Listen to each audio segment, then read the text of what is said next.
Hi, thanks for joining me today. It's day 23 of 365 days of art. As you can see on day 22, I was working on the one stroke leaves, so we're gonna tackle that again today. I'm trying some different things with my prep work for my background. In preparation for working more on the one stroke technique, today I'm going to be practicing leaves again. I really want to nail these and feel really confident in them. So I'm playing around with two different background textures. On one side, I did a gloss medium over the background color, and then on the other side I used that matte medium, which I'm really hoping comes out awesome because it to date remains my favorite background medium. I'm really hoping that the matte medium works well. I feel like as I'm going, I'm picking up just little tidbits here and there from different techniques that I like and trying to implement them into my own. So the tutorial that we're following today is actually by Donna Dewberry, and I guess she is the one that came up with this one stroke technique. Oh, come here. The video I'm following by Donna today is actually part of her sunflower tutorials that she's thrown up on YouTube. I can't wait to get to the flower itself, but I really do want to perfect these leaves first. So if you're interested, you can find the tutorial on YouTube. It is titled One Stroke Sunflower Part 2, Donna Dewberry 2018.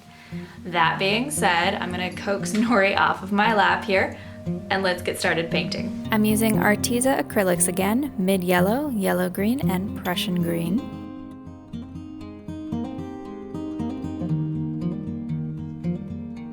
I have my flat brush. I'm using a 1/2 inch because we're on a smaller surface. And of course the Liquitex Flow Aid. Again, you're gonna mix that with water before mixing it with your paint. Already my paint was gliding really smoothly on that gloss surface where I was starting. And to use the Flow Aid so that you're using enough but not too much because your colors will run if you get it super runny, what I do is I just like to dip my brush in water, wring it out a little bit so it's not too wet, and then I dip my brush into the Flow Aid, and then I load my brush with all the colors, and that seems to cause a really good gliding effect on the canvas. I did notice, however, on the gloss side, it just kind of comes off sometimes, but the nice thing is you can always keep going over top of it. I just really don't like the crazy shine. You'll notice me move my lights a couple times trying to get the shine off of it. You should probably try using the gloss for water, right? Anybody tried that?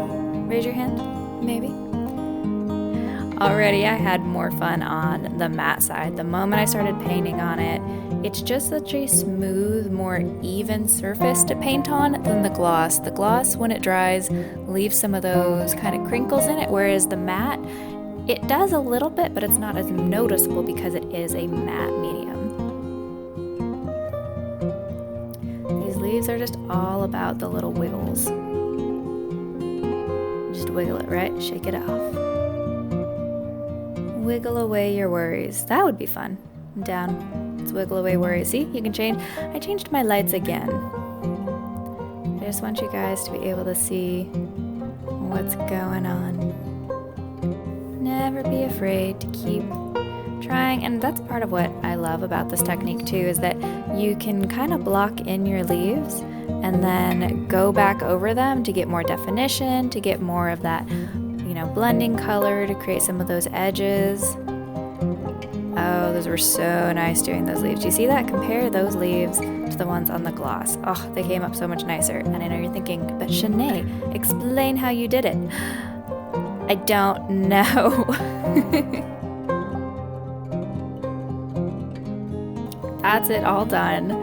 I like both sides, definitely like the matte side more. And there you have it. I definitely liked the matte over the gloss. They were very similar if you're just looking for a slick surface to paint on, but I do feel like the matte did better. My paint slid around a little bit too much for my liking on the gloss side, so I didn't really care for that. But I will say a much slicker surface definitely made this technique easier. Anything with a lot of grit just isn't going to work well for this technique, in my opinion. While I like this technique, it's kind of a painting hack, like you have life hacks, and it really is going to come down to your surface and how well things are gliding across your paper. That's what this technique is all about. So if you're struggling, double check your surface, double check the brush that you're using, and make sure that it's actually able to come to that fine chisel point. Either way, it is a super fun technique to practice. I like it so far, and for certain things, I think it's going to be really great for some blending details in future paintings. I can't wait to see you guys tomorrow. If you are trying anything, especially if you're trying this one stroke technique, I would love to see it. Reach out in the comments, and I will see you guys tomorrow. Thanks. Bye.